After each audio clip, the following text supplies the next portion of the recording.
Olá, mulheres. Aqui é a Série Silva do Mulheres Ensinando Mulheres. Hoje vamos continuar com a leitura do livro Administre Suas Emoções, de Joyce Meyer, da Belo Publicações. E hoje vamos terminar o capítulo de número 4, As Emoções e o Processo do Perdão. Perdoando Deus. Outra área onde as pessoas têm muitos problemas é na dificuldade que tem de perdoar Deus.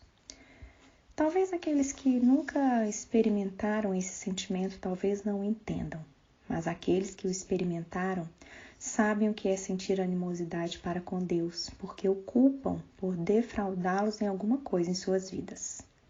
As coisas não saíram da maneira que eles planejaram.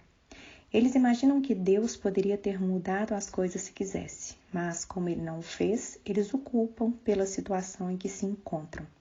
Sentem que Deus os decepcionou e desapontou. Talvez você tenha se sentido assim uma vez ou outra em sua vida. Nesse caso, você sabe que é impossível ter comunhão com alguém se você está furioso com essa pessoa. Nesse caso, a única resposta é perdoar Deus. Isso pode realmente soar estranho, e é claro que Deus não precisa ser perdoado. Mas tal honestidade pode quebrar o cativeiro e restaurar a comunhão que foi quebrada pela ira direcionada ao Senhor. Muitas vezes achamos que poderíamos aceitar melhor as coisas se tão somente soubéssemos por que elas aconteceram do jeito que aconteceram.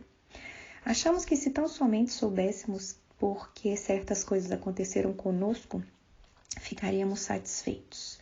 Mas o Senhor compartilhou comigo que talvez ficássemos muito menos satisfeitos se realmente soubéssemos.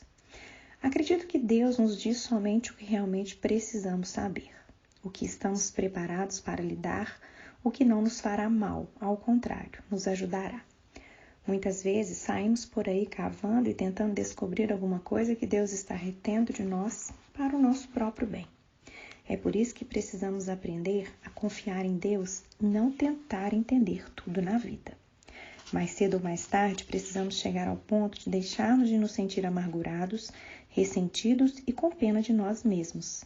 É preciso que venha um tempo em que paremos de viver no passado e de perguntar por quê. Em vez disso, precisamos aprender a deixar que Deus transforme nossas cicatrizes em estrelas. Ligando e desligando por meio do perdão. Digo-lhes a verdade, tudo que vocês ligarem na terra terá sido ligado no céu, e tudo que vocês desligarem na terra terá sido desligado no céu. Mateus 18:18. Não ouvimos mensagens suficientes sobre perdão. Precisamos crescer até o ponto de sermos rápidos em perdoar, e ouvir mais sobre o assunto nos fortalecerá para fazermos isso. É verdade que você e eu temos autoridade como crentes, a autoridade para ligar e para desligar. Fomos ensinados sobre essa verdade em Mateus 18:18. Entretanto, se você ler todo o capítulo 18 de Mateus, verá que nele Jesus está falando sobre perdão. No versículo 21, Pedro perguntou a Jesus quantas vezes ele deveria perdoar seu irmão que pecou contra ele. Em sua resposta, Jesus contou a história do servo que foi perdoado pelo seu senhor de uma enorme dívida impagável. Mas depois o homem saiu e exigiu o pagamento imediato de outro servo que ele devia uma pequena soma, ameaçando lançar a ele e a sua família na cadeia, se ele não pudesse pagar. O resultado final foi que o servo mau foi chamado para comparecer diante do seu senhor e condenado à prisão de devedor, pois havia se recusado a perdoar alguém como ele havia sido perdoado. Versículos 23 e 24. Em seguida, no último versículo, Jesus concluiu todo esse capítulo dizendo: assim também meu Pai Celestial tratará vocês, se cada um de vocês não perdoar liberalmente de coração a seu irmão. Nos versículos 15 a 17, imediatamente antes do versículo sobre ligar e desligar, Jesus ensinou que se o nosso irmão nos fizer mal, devemos procurá-lo em particular e tentar resolver o problema. Se ele não ouvir, então devemos levar mais 2 outros conosco. Se ainda assim ele não ouvir, devemos levar a questão ao conhecimento da igreja. Se ainda assim ele não quiser ouvir, devemos romper a comunhão com ele. Mas você entende que tudo isso é para o bem do seu irmão e não para o seu próprio bem? Tudo isso. Realmente creio que há um momento momento em que podemos ter de romper a comunhão com alguém, mas isso deve ser em benefício dele e não nosso, para ajudá-lo a entender a gravidade de seu mau comportamento, e espera-se para ajudá-lo a se arrepender e manifestar um comportamento temente a Deus.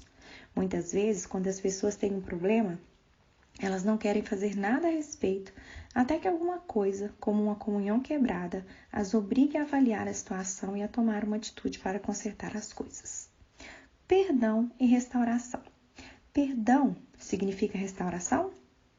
Muitas pessoas têm a ideia errônea de que se alguém as magoou e elas perdoar essa pessoa, terão de voltar e sentir a mesma mágoa novamente. Elas acreditam que para perdoar, precisam voltar a ter um relacionamento ativo com a pessoa que as magoou. Isso não é verdade. E esse conceito errôneo causou problemas para muitas pessoas que querem perdoar. O perdão não significa necessariamente restauração.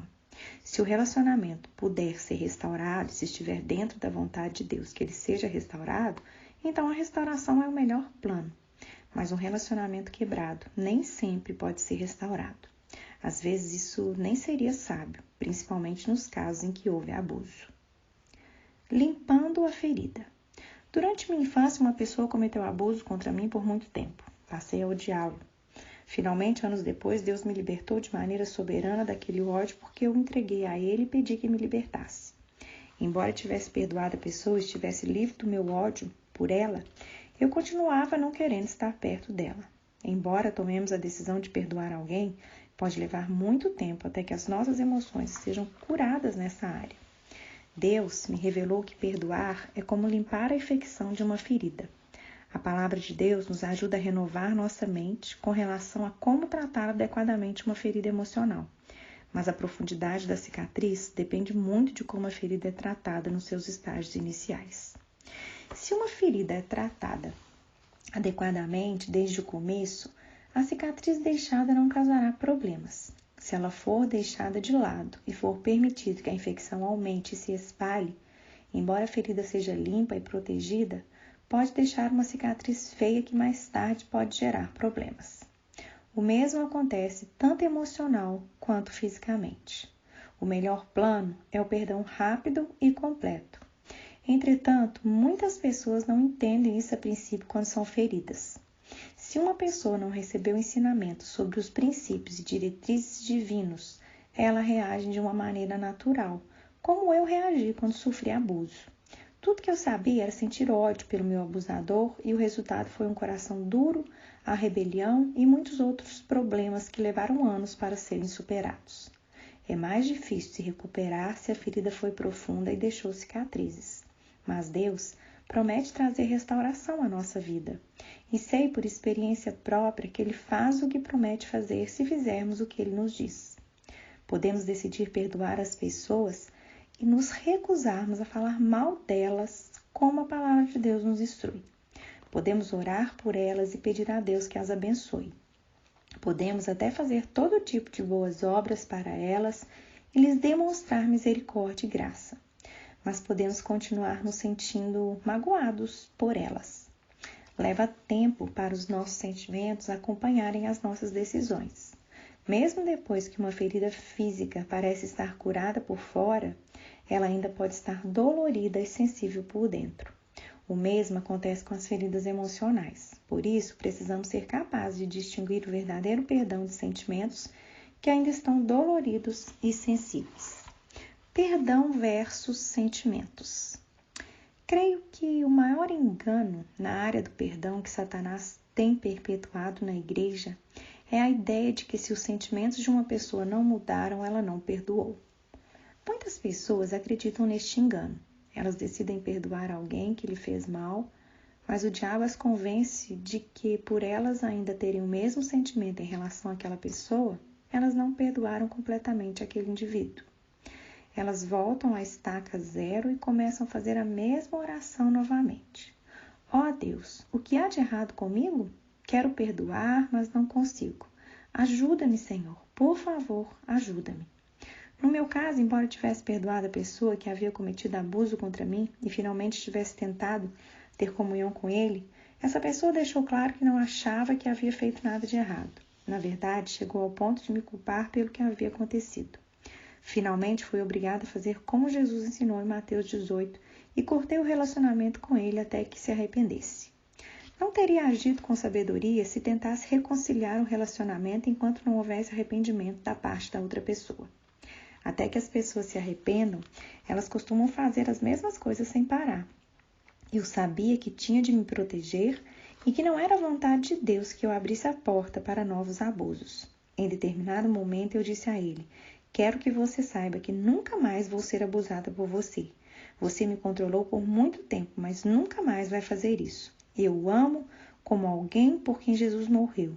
Estou disposta a seguir com o nosso relacionamento, mas até você reconhecer os seus pecados contra mim e se arrepender deles, é impossível termos um relacionamento apropriado. Confrontá-lo dessa maneira foi algo que fui levada a fazer pelo Espírito de Deus e foi parte do meu próprio processo de cura. Eu havia sido controlada por um espírito de medo no que se refere a essa pessoa por muitos anos e era hora de confrontar esse medo. Tudo isso significa que eu estava cheia de amargura, ressentimento e falta de perdão? Não, significava apenas que eu podia distinguir entre o meu perdão e os meus sentimentos. Eu perdoei porque amo a Deus e quero fazer o que Ele me diz para fazer. Levou muito tempo para que os meus sentimentos acompanhassem a minha decisão, por causa da profundidade da ferida, mas eu havia feito a minha parte. Eu havia agido com base na palavra de Deus e tomado a decisão de perdoar. A restauração ainda não era possível, mas o perdão sim. Se fizermos o que podemos fazer, Deus sempre fará o que não podemos fazer. Eu podia tomar a decisão de obedecer a Deus, mas eu não podia mudar a maneira como me sentia. Deus fez isso por mim à medida que o tempo foi passando. A cura leva tempo. Podemos limpar e desinfetar a ferida, podemos cobrir a ferida e cuidar dela, mas não podemos curá-la realmente. É Jesus quem cura. Há uma boa conclusão para a minha história. Mais tarde, Deus se moveu de forma poderosa para trazer libertação e cura a esse relacionamento. O Senhor estava trabalhando por trás dos bastidores e um dia a pessoa que havia cometido abuso contra mim me disse que lamentava muito o fato de que aquilo que ela havia feito havia me machucado. Ele disse que nunca havia tido a intenção de me ferir e que, embora soubesse o que estava fazendo era errado, nunca havia entendido quanto aquilo me afetaria negativamente. Naquela altura, eu já o havia perdoado de todo o coração, mas vê-lo admitir que havia agido mal e sua disposição de tentar agir corretamente abriu a porta para o início da restauração do relacionamento. O processo foi lento e nem sempre confortável, mas pelo menos nós estávamos avançando progressivamente. Incluí este exemplo da minha própria vida para ajudá-lo a entender que o simples fato de você perdoar não significa que não tem nenhum sentimento. Você pode sofrer por muito tempo, mas o importante é não permitir que o inimigo o convença de que apenas porque os seus sentimentos estão feridos, isso significa que você não fez a sua parte diante de Deus. Lembre, decida-se a perdoar. Ore pelos seus inimigos, abençoe-os e não os amaldiçoe. Com o poder do Espírito Santo nos ajudando, podemos aprender a não tratar mal aqueles que nos feriram. Podemos evitar dizer coisas duras sobre eles aos outros. Podemos orar por eles. Podemos esperar pela recompensa de Deus e ver a sua glória manifesta em nossa vida quando optamos por fazer as coisas do jeito dele. Deus te abençoe e até o nosso próximo áudio, se o nosso bom e maravilhoso Deus permitir.